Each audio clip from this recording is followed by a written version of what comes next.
अर्ह study फोरमकडून Hindavi Swarajya संस्थापक छत्रपती शिवाजी महाराज यांच्या जयंतीनिमित्त तुम्हा सर्वांना हार्दिक हार्दिक शुभेच्छा. शिवाजी महाराजांचे काही किल्ले. प्रथम म्हणजे रामशेज. रामशेज किल्ला छत्रपती संभाजी महाराज यांनी मोगलांच्या फौजेविरुद्ध सतत 7 वर्ष लढत राहिले. रामशेज जिंकता न आल्यामुळे औरंगजेबने आपला जो मुकुट होता तो काढून ठेवला. दुसरा आहे तुमचा देवगिरी. देवगिरीचं 2 वैशिष्ट्य आहे. पहिलं म्हणजे अभेद्य तटबंदी आणि दुसरं म्हणजे चकवा देण्यासाठी भुलभुलया तिथे आहेत. तिसरे तुमचा सिंधुदुर्ग.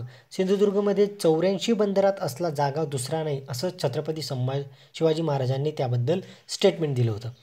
तुमचा आहे नेक्स्ट आहे पुरंदर. पुरंदर म्हणजे स्वराज्याची सुरुवातीची राजधानी. 14 मे 1657 महाराणी सईबाई यांच्या पोटी छत्रपती संभाजी महाराज यांचा जन्म हा पुरंदरगडावर झाला होता.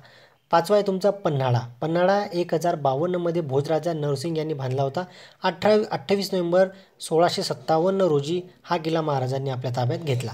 लास्ट आहे तुमचा रायगड. रायगड जो आहे तुमचा लोककल्याणी हिंदवी स्वराज्य साक्षर असणारा तुमचा किल्ला आहे. 6 जून 1674 रोजी शिवाजी महाराजांचा इथेच राज्याभिषेक झालेला होता.